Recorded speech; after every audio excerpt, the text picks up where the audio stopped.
Segment में हम लोग डिस्कस करेंगे moment of inertia of a thin spherical shell, यानी पतले गोलीय कोश का जड़त्व आघूर्ण। पिछले टर्न पे अगर याद है तो आप लोगों को हमने थिक स्फेरिकल सेल का मोमेंट ऑफ इनर्शिया निकाल के दिखाया था, और यही आप लोगों को मैंने बताया था कि थिक स्फेरिकल सेल, ये देखिए वो टॉपिक है। थिक स्फेरिकल सेल में दो रेडियस होता है, एक उसका इनर रेडियस ये R1 यहाँ से यहाँ तक, और दूसरा ये आउटर रेडियस R2। ठीक, उसी को हम लोग होलो स्फीयर बोलते हैं। और इसको डिराइव करने में, इस फॉर्मूले को डिराइव करने में हमने यहाँ पे एक थिन स्फेरिकल सेल कट किया था, और इसके मोमेंट ऑफ इनर्शिया का फॉर्मूला यहाँ पे डायरेक्ट यूज़ किया था 2/3 mr²। तो अभी आप लोगों को इस टर्न पे मैं आप लोगों को पढ़ाऊँगा थिन स्फेरिकल सेल का मोमेंट ऑफ इनर्शिया कैसे निकालते हैं। थिन स्फेरिकल सेल उसमें किस मामले में अलग होगा? देखिए, थिन स्फेरिकल सेल का मतलब हुआ बस एक पतला खोखला गोलीय कोश। ठीक है, पतला खोखला गोलीय कोश। तो ऐसे में इसका दो रेडियस नहीं होगा, एक ही रेडियस होगा। यानी अगर पतला गोलीय कोश है तो उसका केवल और केवल एक ही रेडियस होगा, जबकि थिक यानी मोटा अगर गोलीय कोश हो, जिसको हम लोग खोखला गोला कहते हैं, तो उसमें दो रेडियस होता है। ठीक, तो इसी मामले में ये दोनों अलग हैं, दोनों का मोमेंट ऑफ इनर्शिया अलग अलग आता है। देखिए, इसमें एक बस ये पतला सा एक ये गोली कोश है, यानी जितना पार्ट मैं रेड किया हूँ बस उतना ही पार्ट मटेरियल का बना होगा, बाकी ये बीच में जो आप देख रहे हैं वो पूरी तरह से खोखला होगा। तो ऐसे में ये डायग्राम बनाया गया है, ये थोड़ा सा थिक वाले से कॉम्प्लेक्स है। देखिए इसमें क्या है, ये कैपिटल R क्या है, इसी खोखले गोली कोश का रेडियस है। अब हम लोग क्या करेंगे, तरीका हमारा वही है, हम इसमें मोमेंट ऑफ इनर्शिया इसका निकालने के लिए एक इसका छोटा सा सेगमेंट कट करेंगे। तो ये जो सेगमेंट कट किया गया है, देखिए जितना पार्ट मैं रेड कर रहा हूँ इतना पार्ट ये कट किया गया है। ये एक, इसको हम लोग नाम देंगे एलिमेंट्री शेल का। ये आपको देखने में डिस्क की तरह लग रहा है, पर ये एक्चुअल में वैसा नहीं है। ये एक मतलब आप कह लीजिए, ये सोचिए कि आपके पास एक खोखला गोला है और उसको आप कट कर रहे हैं बीच में से, तो ये कुछ पतीला नुमा बनेगा। हालांकि वो पतीला वाले भाग में भी उसका बीच वाला भाग खाली होगा, उसके नुमा ये बनेगा 3D में। इसको हम लोग नाम देंगे एलिमेंट्री शेल। अब ये जो है इसकी मोटाई, इस एलिमेंट्री सेल की मोटाई है dx, और ये एलिमेंट्री सेल इसके सेंटर से x दूरी पे कट किया गया है। ठीक, एक चीज़ हम लोग इसमें और मानेंगे कि ये जो एलिमेंट्री सेल कट किया गया है इसका रेडियस है y। ठीक है, इसका रेडियस है y, और यहाँ पे आप ज्योमेट्री से देख पा रहे होंगे, मान लेते हैं ये इसका रेडियस, ये बड़े वाले गोली कोश का, मेन गोली कोश का रेडियस है r, और ये एंगल है थीटा। तो ये एंगल अगर थीटा है और ये वाला एंगल है d थीटा, तो ये वाला भी एंगल थीटा हो जाएगा। ठीक है, देखिए मैं नाम से बोल रहा हूँ, एंगल YOA क्या है, थीटा, और एंगल AOC d थीटा है। तो ऑटोमेटिक यहाँ पे ये चूँकि थीटा है तो एंगल OA और यहाँ B, ये वाला OAB, ये भी क्या हो जाएगा, थीटा हो जाएगा। क्लियर, इन सब का यूज आने वाला है आगे जब हम लोग डिस्कस करेंगे। चलिए पहले इधर देख लेते हैं। तो इसमें दो केस बनेगा, एक केस है moment of inertia about it's diameter. तो डायामीटर मतलब एक एक्स एक्सिस जो इसके सेंटर से पास हो, और ये OX एक्सिस, यही इसका डायामीटर हो गया। तो यहाँ पे मान लेते हैं, consider capital M = total mass, R क्या है इसका रेडियस, और यहाँ पे सिग्मा हम लोग मानते हैं मास पर यूनिट एरिया। और वो मास पर यूनिट एरिया क्या होगा, क्यों यहाँ पे मास पर यूनिट एरिया ले रहे हैं, मास पर यूनिट वॉल्यूम नहीं ले रहे हैं, जबकि थिक स्फेरिकल सेल के केस में हम लोग मास पर यूनिट वॉल्यूम लिए थे, क्योंकि यहाँ पे इसके पूरे वॉल्यूम में, पूरे आयतन में मास डिस्ट्रीब्यूटेड नहीं है। जो भी मास है वो इसके आउटर पार्ट, यानी केवल और केवल इसके आउटर सरफेस पे डिस्ट्रीब्यूटेड है, बीच में पूरी तरह से इसके वॉल्यूम में, इसका वॉल्यूम पूरी तरह से अंदर से खाली है। इसीलिए हम लोग यहाँ मास पर यूनिट एरिया निकालेंगे, यानी इसके एकांक एरिया में कितना मास है, तो वो हो जाएगा टोटल मास बटे इस spherical shell, thin spherical shell का सरफेस एरिया, जिसको संपूर्ण पृष्ठ कहते हैं, वो होगा 4πr²। तरीका वही है। अब हम लोग इस एलिमेंट्री सेल का मास निकालेंगे। तो पहले कंसीडर कर लेते हैं, consider an elementary cell ABCD of thickness dx and radius y। तो यहाँ पे केवल और केवल इस सेल को देखिए, ये जो सेल कट किया गया है इसका थिकनेस है dx, इसका रेडियस है y, यानी यहाँ से यहाँ तक की दूरी भी y है, और ये दूरी भी क्या है, y है। क्लियर। अब यहाँ पे देखेंगे आप लोग कुछ और चीज़ें, angle Y O A theta और angle A O C D theta, ये मैं आप लोगों को बताया भी था। तो पहले हम लोग इसका एरिया निकालते हैं। Now area of elementary cell, तो एरिया इसका क्या हो जाएगा, परिधि गुणे इसका मोटाई, यानी इसका सरकमफरेंस, यानी अब ये 3D में तो अब मैं आप लोगों को कैसे बताऊं, इसका सरकमफरेंस तो निकाल ही लेंगे ना, 2 पाई वाई, क्योंकि रेडियस है वाई, तो इसका परिधि हो गया और इनटू इसकी मोटाई। अब इसकी मोटाई ये dx मत लीजिएगा, क्योंकि ये 3D में थोड़ा ये मतलब कर्व नुमा इसका ये बनेगा। आप इसको कट करेंगे तो ये वाला पार्ट देखिए, A से C वाला पार्ट और B से D, ये कर्व नुमा बनेगा। तो ऐसे में इसका थिकनेस AC, जो AC है वो इसका यहाँ पे थिकनेस बनेगा। तो यहाँ पे सरकमफ्रेंस इंटू विड्थ AC। अब यहाँ पे AC का हमें मान निकालना है। AC क्या है, एक चाप है, चाप है, इसका आर्क है। यहाँ पे आप देख पा रहे होंगे, ये इतने पार्ट को देखिए, AC एक आर्क है और ये इसके सेंटर पे डी थीटा एंगल बना रहा है। तो एक फॉर्मूला आप लोग जाते हैं, angle equal to arc by radius, यानी कोण इक्वल टू चाप AC बटे इसका त्रिज्या क्या है, यहाँ से यहाँ तक की त्रिज्या तो खैर वो कैपिटल R ही है, तो AC equal to R into क्या हो जाएगा, डी थीटा। तो यहाँ से 2 pi Y into R D theta, तो ये 2 pi Y R into D theta, ये क्या आ गया, एरिया, एलिमेंट्री सेल का एरिया आ गया। ये फॉर्मूला मैंने लिख दिया है, कोण इक्वल टू चाप बटे त्रिज्या, यानी angle equal to arc by radius.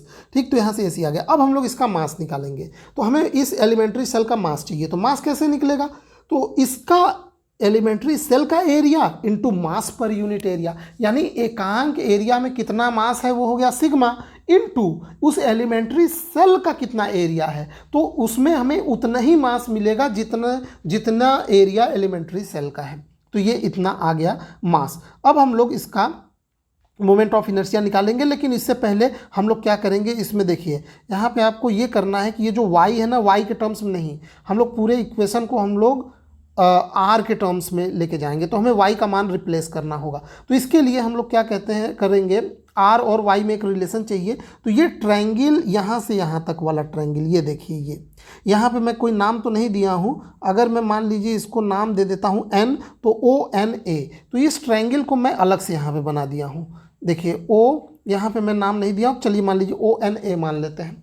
तो अब यहाँ पे हमें एक रिलेशन चाहिए। तो देखिए ये इसका कर्ण बन गया R, ये हो गया y x, तो यहाँ से आपको क्या रिलेशन मिलेगा, ये एंगल है थीटा, तो y equal to R cos theta और x equal to R sine theta मिल गया। ठीक, नहीं समझ में आया तो इस ट्रायंगल में एक बार साइन थीटा और एक बार कॉस थीटा लगाइएगा, यही इक्वेशन मिलेगा। ठीक है, तो अब हम लोग इसको डिफ्रेंशिएट करते हैं। तो डिफ्रेंशिएट करेंगे तो dx इक्वल टू, इसको डिफ्रेंशिएट करेंगे, dx equal to R sine का थीटा का differentiation cos theta into D theta, और यहाँ पे आप देखिए y इक्वल टू क्या है, आर कॉस थीटा। तो यहाँ पे ये जो आर कॉस थीटा आया है, इसके जगह y रख दीजिए, तो आपको डी थीटा का वैल्यू क्या मिला, dx बटे y। एक्चुअल में हम लोग क्या कर रहे हैं, ये जो यहाँ पे देखिए ये डी थीटा है ना, इसको हम dx के टर्म्स में रिप्लेस करेंगे ताकि हम उसको इंटीग्रेट कर सके, क्योंकि देखिए यहाँ पे वेरिएबल हमने लिया इसकी मोटाई dx।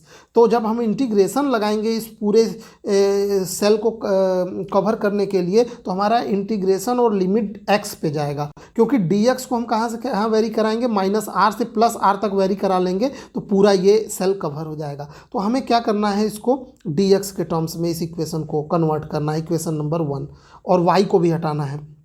तो ऐसे में अब हम लोग क्या करेंगे, ये इक्वेशन 1 में इस वैल्यू को पुट करेंगे। तो इक्वेशन 1 में ये वैल्यू को पुट करेंगे, D theta equal to dx बटे y, तो y से y अपने आप कैंसिल हो जाएगा, और ये इक्वेशन 2 पाई r सिग्मा इंटू dx में आ गया, जो कि यही हमें चाहिए था। तो ये मास निकल गया। अब हम लोग इसका moment of inertia of elementary cell about an axis OX, यानी इसके डायामीटर जो इसके सेंटर से पास होता है, इसके अलॉन्ग मोमेंट ऑफ इनर्शिया निकालेंगे तो क्या हो जाएगा, मास इंटू रेडियस स्क्वायर। तो ये इतना मास है उस एलिमेंट्री सेल का, और ये उसका रेडियस है y, तो ये y स्क्वायर आ गया। ठीक, अगेन y स्क्वायर को रिप्लेस करिए, तो एक यहाँ से आप लोग पाइथागोरस प्रमेय लगाएंगे, तो आपको मिलेगा R square equal to x square plus y square, तो y square equal to R square minus x square. तो यहाँ पे ये वाई स्क्वायर के बदले हमने R square minus x square रख दिया। क्लियर, अब ये पूरा का पूरा इक्वेशन x के फॉर्म में आ गया, वेरिएबल x के फॉर्म में आ गया, बाकी सब कांस्टेंट है। तो अब हम लोग total moment of inertia of whole spherical cell निकालेंगे अबाउट इट्स डायमीटर। तो हम इसको इंटीग्रेट करेंगे -r से +r तक, और इसमें देखते हैं लिमिट रख के। ये तो देखिए यहाँ पे जो यहाँ पे एक चीज़ और, जैसे एक लिमिट का फॉर्मूला होता है, अगर लिमिट -a से +a है कोई समथिंग इंटीग्रेशन में, तो आप इसको 0 से a करके यहाँ 2 से मल्टीप्लाई कर सकते हैं। ठीक है, आंसर सेम आता है। क्योंकि देखिए या तो -r से +r तक में लिमिट लगा के इसको पूरा कवर कीजिए। -r मतलब ये O से इधर ये -r हो गया निगेटिव एक्स एक्सिस में, और ये पॉजिटिव एक्स एक्सिस में +r। तो पूरा कवर करने के लिए आपको -r से +r लेना होगा। या आपके पास एक तरीका ये है कि पहले आधा कवर कीजिए, यहाँ 0 से +r कवर कर लीजिए ये आधा, फिर इसी में 2 का मल्टीप्लाई कर दीजिए तो ये दोनों आ जाएगा।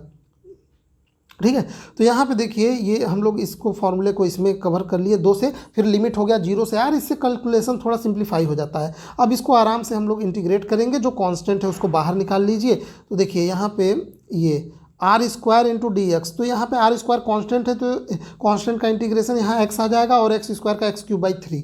अपर लिमिट और लोअर लिमिट रखिए और कुछ चीज़ें कैंसिल आउट हो जाएंगे। इसको आराम से सॉल्व करिए, यहाँ तक लाइए, फिर यहाँ सिग्मा का मान रखिए। सिग्मा का मान हो जाएगा ये m/4πr²। अब इसमें जो फैक्टर कैंसिल आउट होते हैं, देखिए बहुत कुछ कैंसिल आउट हो जाएगा। 4π कैंसिल आउट हो गया, यहाँ पे r एक कैंसिल हुआ और एक r से यहाँ स्क्वायर हो जाएगा। तो यहाँ पे एक सिंपल सा फॉर्मूला आ गया 2/3 mr²।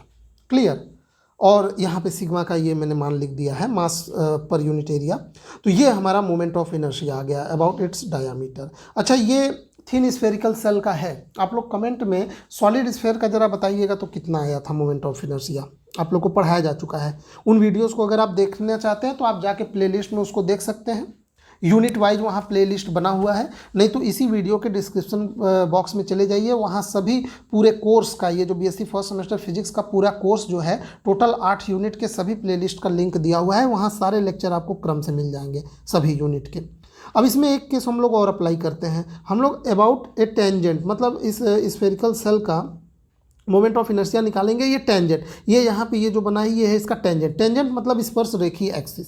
तो देखिए यहाँ पे हमें उस एक्सिस के अलॉन्ग मोमेंट ऑफ इनर्शिया पता चल चुका है जो इसके सेंटर ऑफ मास से पास होता है, और ये दोनों एक्सिस पैरेलल हैं। तो एक चीज़ तो समझ में आ रहा है, यहाँ थ्योरम ऑफ पैरेलल एक्सिस लगेगा। तो ये टेंजेंट के अलॉन्ग मोमेंट ऑफ इनर्शिया मान लेते हैं वो है IT, और इसके अलॉन्ग अभी अभी हम लोग निकाले हैं I। तो हमारा फॉर्मूला क्या हो जाएगा, टेंजेंट के along moment of inertia IT is equal to ये मोमेंट ऑफ इनर्शिया जो इसके सेंटर से पास होने वाले एक्सिस के along moment of inertia plus total mass sphere का और दोनों एक्सिस के बीच के दूरी का स्क्वायर। ये थ्योरम ऑफ पैरेलल एक्सिस, क्योंकि हमें ये O के अलॉन्ग पास होने वाले एक्सिस का मोमेंट ऑफ इनर्शिया पता है, O ही इसका सेंटर ऑफ मास है। तो इसके अलॉन्ग हमें टेंजेंट के अलॉन्ग निकालना है, तो हम लोग ये पैरेलल एक्सिस वाला फॉर्मूला लगा देते हैं। तो moment of inertia about tangent of spherical cell using theorem of parallel axis I tangent equal to I diameter plus mr²। ये अभी हम लोगों ने निकाला है 2/3 mr² plus m total mass है और r दोनों एक्सिस के बीच की दूरी, वो तो रेडियस ही है mr²। इसको जोड़ेंगे तो ये आ जाएगा 5/3 mr²। क्लियर हो गया। तो ये इसमें हम लोगों ने ये केस दोनों किया। ठीक है, तो आई होप आपको ये सेगमेंट पसंद आया होगा। तो बस ये मोमेंट ऑफ इनर्शिया जो निकालने वाला सेगमेंट था ये पूरा हो गया। ठीक है, टोटल 8 या 9 बॉडीज़ का हमने मोमेंट ऑफ इनर्शिया निकालना सीखा, यही आपके सिलेबस में है। अगर कोई और एक्स्ट्रा बॉडी का भी आप लोगों को सीखना है मोमेंट ऑफ इनर्शिया निकालना, तो उसको कमेंट में आप लोग बताइएगा, उस पर मैं वीडियो बना दूंगा। ठीक, फिलहाल इस वीडियो में बस इतना ही। वीडियो देखने के लिए आपका बहुत बहुत धन्यवाद।